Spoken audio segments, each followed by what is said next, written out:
What's up, y'all? I decided to go ahead and jump on tonight. Not so much to talk about this post that's going around, but more so to talk about my subject for tonight. So get in here, get in here, get in here. I'm going to do my best in trying to see my comments because whenever I'm live on YouTube, people be over there talking and I never see it. But get in here. I just want to, have this conversation. Like, why can't we say we without y'all hearing you? Why do we always hear somebody pointing the blame? Get in here, get in here, get in here, get in here. Say hey, and then I'm gonna jump into it. I'm gonna start talking about this post. Get in here, get in here. Share this. Say good evening. Say what's up. I just wanted to jump on, and I'm gonna try. I do want to really put even more thought and depth into the post that has gone semi-viral a little bit. And it's a great conversation. It's a great conversation. And so I want to have the conversation with you all. And I do want to do that. And I want to do that in a healthy way. And I actually want to bring some different voices on. I don't want to be the only voice that lends voice to that conversation. But what I do want to lend voice to is kind of, I'm not going to say backlash or whatever. I'm going to say I want to lend voice to the conversations that came up, right? As this conversation came out. So let me look into the comments or whatever. Let me make sure that I'm seeing everybody. How y'all doing? How you feeling? How you doing on today? Did you have a great day? Are you vibing today? Is it good? Yeah. Are you excited about getting some rest tonight? What are you binging? I just got through watching Guilty. I'm not even gonna lie. I just got through watching this show called, dang it, I don't even remember the name of it. The Hunting Wives. Oh my gosh. Did y'all see that? The Hunting Wives was crazy. But yeah. Anyway, I want to pull up the comments, like I said. So I'm going to pull up YouTube. I want to pull up Facebook as well, just so that I can be on one accord, because I do have a question. My question is, why can't we say we without people hearing you? Why can't we say we without people saying you? Why is that? Am I the only person that experiences that? Justice, prophet, man of God, how you doing? God bless you. Listen, to help me. Why is it that we can't say we without people hearing you? You ever said something and you meant it with like a sense of clarity, conviction, but compassion, because you make it inclusive, right? But the moment that people heard it, they flipped it, they twisted it, and then they threw it back at you like you cursed at them, or you cursed at their mama. That's what happened with this post, surprisingly. I said we. I said we, and here's the thing. The post, honestly, I was really in a reflective moment. I was in this reflective moment. I was planning. I was thinking about, 2026 and just what we're going to do in the kingdom, especially as it relates to young adults in college. And I just started thinking about where we are and the disconnect and the distance and the I don't feel like that's necessary attitude that so many of our young adults and our college students have. And I said, where did that come from? So anyway, so I make the post. It's super light, super soft, very honest, so I think. And I said, we. I didn't say you. I didn't say them. I didn't say y'all. I said we. Meaning that I play a part in this, right? And y'all, people just started taking it personally. Don't blame me. This ain't my fault. I stayed in the church. Y'all always coming for the millennials. It wasn't us. You don't talk about the trauma. I didn't ask for this. Wait. And I had to sit back, right?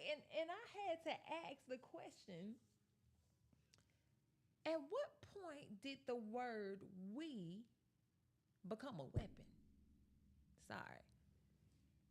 I said I was gonna record this because I was gonna upload this, but I am live, and so if you got something to say, go ahead, tap back in. But if not, I'll be able to use it a clean cut. But y'all, tell me this: at what point did the word "we" become a weapon? Right? Why is it that when people hear the word weapon, they feel like it's an attack? When did shared reflection become a personal attack? I just don't understand why it's so hard to talk about accountability without people hearing accusation. I feel like I froze over here on Facebook. Let me figure it out. Sorry, y'all. I don't know what happened, but I think we're okay. Um, but yeah, why is it so hard to talk about accountability without people hearing accusation? Because to be perfectly honest, I honestly was not trying to argue. I'm never trying to argue. Why? Because I like to argue. So you don't want to argue with me because I can go on and on. I'm like an Energizer bunny when it comes to arguing. So don't do that.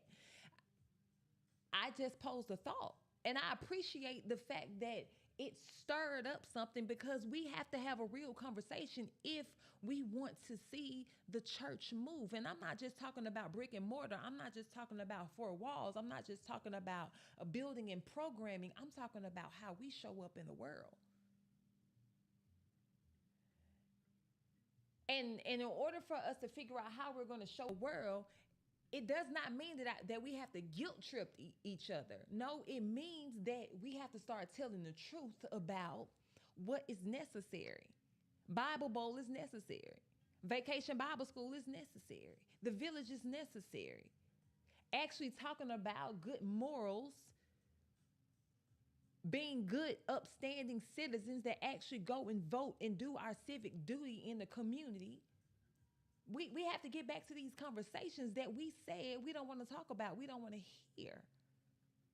And so, like I said, I was not trying to start an argument. I was trying to invite us into a moment of truth, into a moment of maturity, into community care that does not require cancellation or clapping back. It just means that maybe we need to reflect. Yeah. But what I realize is the reason why a lot of times we can't do that is because we were raised in shame and not reflection. Yeah. A lot of us were not raised with healthy models of accountability, which is some of the reasons why we distance ourselves from the church, because nobody was really holding people accountable. So because we were not raised with healthy models of accountability, it's easier to be defensive. Because what we saw and what we witnessed is that people were punished before they got processed. They were hushed before they were heard. They were expected to do better before they were even taught better. So when someone says, let's take accountability for how we've shown up, what we hear is you failed. What we hear is you're the reason that the things are broken. What we hear is you're the problem. Even when nobody has said your name. But the truth is in the scripture. It says in Galatians 6, my friends, if anyone is detected in a transgression, you who have received the Spirit, hear me, should restore such a one in a spirit of gentleness. Bear one another's burden. We. And in this way, you will fulfill the law of Christ. Y'all, in order for us to fulfill something, we have to start being a little bit more accountable. And that's what accountability looks like. Accountability looks like gentle restoration. It means looking like, hey, y'all, we might have got this wrong. It's not dragging, it's not disowning, it's not debating to be right. No, accountability says this hurts and I want us to do better. It doesn't say you suck. It doesn't say that you're a villain, that it was all your fault. No, it says we got work to do. But here's the problem. We confuse correction with condemnation. We confuse correction with condemnation. That's what I read in the thread. Like I said, I'm gonna get into it when it's a panel because I don't believe that I want to be the only voice that leans to this exodus of the church, especially as it relates to young adults. I don't want to be the only voice that leans to that. I'm grateful that we're having the conversation, but what I'm trying to say is we have to be accountable. And instead of always looking at it as if someone is trying to offend you, we need to just look at it as, hey, like it's bringing awareness. But too often, like I said, we confuse correction with condemnation. We hear feedback and our fight or flight kicks in, right? We assume that every hey, let's talk is a confrontation and not an invitation.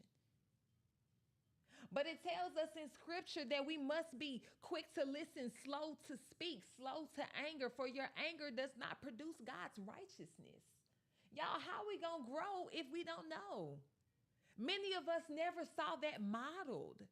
We were taught to defend, not discern. We were taught to be strong, not soft enough to hear truth and still stay in the room.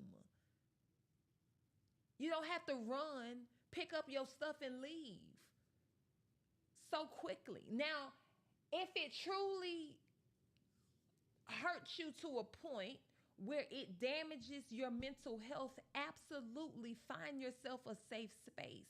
But what I'm saying is that let us not just act like everything was wrong. Correction is not condemnation, it's care. And we have to care enough about each other to know the difference between I love you enough to say this and I'm done with you. It's two different things. Just because I say I love you enough to bring this up does not mean that I don't love you enough to see this through. We got to stop treating every critique like it's an attack. It's not. We live, I know, in this call out culture, but not a call in culture. And all I'm saying is that we got to call this in. We got to go deeper. We want to clap back, but we don't want to have a real conversation. We want to shame storms, but we don't want to share solutions. So now when people say we need to take responsibility, we assume it's just clickbait.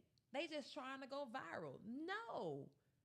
Well meant are the wounds a friend afflicts. I'm a friend. Yeah. I'm a friend. Sometimes the people who love you will correct you. And if you love me and you don't correct me, I question your love. People want to help us heal, not hurt. Everything is not to punish, but sometimes it is to prepare, and that's my point. We took everything as a punishment and not preparation. And even if we distance ourselves, even if we went and did other things, what did we get that did prepare us? We like to say that the hymns don't make no sense, but let me tell you that in my 40-year-old life, these hymns mean something to me. I don't sing them all the time, but I find myself saying, "Blessed assurance, Jesus is mine." Oh, what a foretaste. Listen, I, it pops up. And all I'm saying is that we need to be a little bit more intentional. We need to bring in a call in culture. We need to share some sacred conversations. We need we to sound like family and not fighting words. My brother said people don't like to be corrected. And that's the problem. In order for us to do better, we have to know better. And sometimes the only way that we can know better is if we are corrected. Because here's the thing, we don't know how to think communally anymore.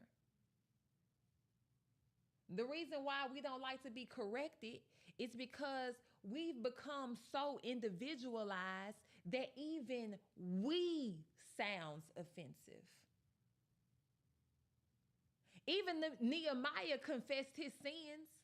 He didn't personally commit them, but communal responsibility says if I'm a part of the benefit, I'm a part of the burden. If I'm a part of the blessing, I'm a part of the building. If I'm in the room, I should be willing to do some repair. And so the conversation is not about blaming millennials. It's about naming that we helped shape a moment. We did. We did. We helped shape it. And if we want something better for Gen Z and Alpha or whatever the letters are, we got to own what we either neglected or normalized. Y'all don't hear me, but I'm up. I'm up, and I honestly believe that we are the bridge. I believe that we are the bridge generation. And if we don't show up, we can't be mad when people fall through the cracks that we never sealed. I believe that we have to take a little bit of responsibility and accountability. But what I do understand and what I do realize as I have read through some of these comments, and there's a lot of them, y'all, this post went crazy. We're going to talk about it. We're going to get into it. But like I said, I really want to, I want to bring other voices. I don't want to be the only voice because clearly for the conversation to have expanded the way that it has expanded, it's a real conversation that we have to have. But the reason why it's difficult to have it is because we haven't healed enough to hear it. Some of us have not healed enough to hear truth without trembling. And I don't say that in judgment. I say it with deep compassion. Yeah. Every critique is not a attack. I see you over there on YouTube. Thank y'all for being here. I'm not in judgment, y'all. I'm in compassion. My heart is with our young adults. My heart is with our college students. My heart is with our youth because y'all, they're next. They're now. They're the church. They're us, but we need them to be better than us, which means that we have to heal enough to tell the truth. Because some of us are still flinching from wounds that we never named. And so we associate any form of correction with abandonment, ridicule, and rejection. And that's not the truth. So the word "we" feels like another wound. We got to take the log in our own eye. Then we'll see clearly to take the speck out of somebody else's eye. This is about doing our own work. We got to do soul work in order for us to provide soul care. And all I'm saying is that I want to do better for the generation of now. because the world is bleeding. The world is bleeding. The world is bleeding. And it needs some of the things that made us whole today. Because what we're doing is we're pulling back from the seeds that were planted. And all I'm saying is, what are we planting now? Yeah. What are we planning now? Can we be brave enough to say, yeah, we missed some things. Yeah, we got tired. Yeah, we disengaged. Yeah, we thought that we could do it differently. Yeah, we criticized without contributing. That's not guilt, that's growth. That's healing in action. And in order for us to move, we have to heal. So maybe I should say it the way I should have started it. Because some of you all thought that I was blaming us, but I wasn't. I wasn't. Why would I blame myself? I mean, it's hard for me to take accountability, but here I am. I was just trying to invite us into a moment of reflection, right? Into maturity, into a rhythm, into rebuilding, because something has to give. Because we can hold the grief of what we inherited and still take responsibility for what we abandoned, right? We didn't all walk away. I know. Thank you for staying. But we didn't all stay well, is what I'm saying. And so now is the time, especially, that we need to build what we wish we had. That's my charge. That's what my musing is for. That's my call. That's the we that I meant. Not to blame, not to shade, but to invite. To be the ones who show up healed and whole enough to build again. Because I believe that there is a generation waiting on us to say, we needed the hymns. We needed Sunday school. We can push brunch back. Brunch don't have to be so early. We eating chicken anyway. We still eating shrimp and grits. We can push brunch back. We still want to go, but maybe we need to stay a little while longer in the word. Maybe we don't need to rush prayer time. Who's sending mad faces? What you mad about? If you mad, go do something else. I'm trying to help and save a generation from feeling like nobody cares about them because they don't want to pour into them what we know we need. We need to have self-respect. We need to respect our elders. We need the wisdom of those who came before us, not so that we can duplicate, but so that we can do it better. That's all I'm saying. I can't wait to go and see who put a mad face. And if you did and it was an accident, you better tell me that it was an accident. They don't want to be there. When you don't want to be somewhere, you'll find every excuse not to be there. Yeah. And then we wonder why 42 people were impacted by gun violence over the span of 27 hours. Sis, what's going on? All the way in Ohio, you know what's going down. It's everywhere. Why can't we say we? Why can't we do better without people being offended and feeling like everything is an attack? It's not an attack. It's a call to repentance.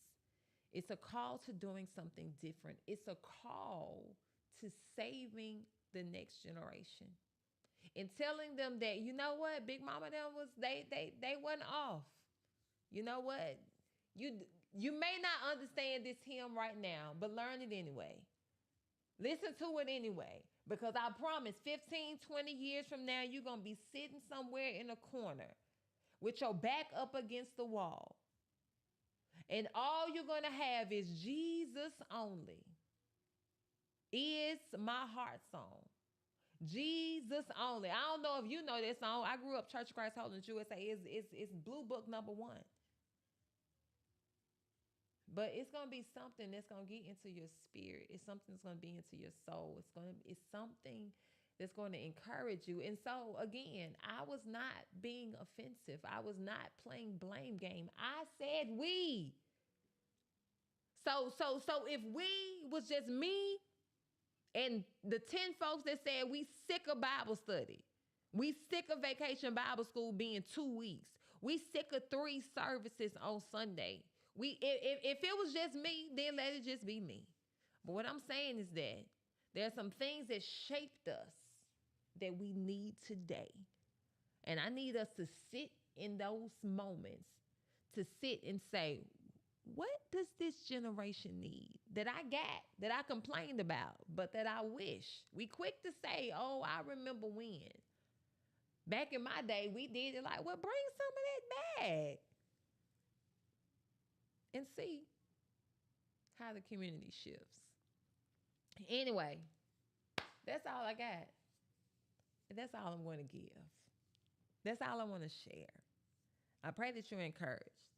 And I pray that something that I said today makes you consider, what part did I play? Because the reality is, we all played a part. Bye now.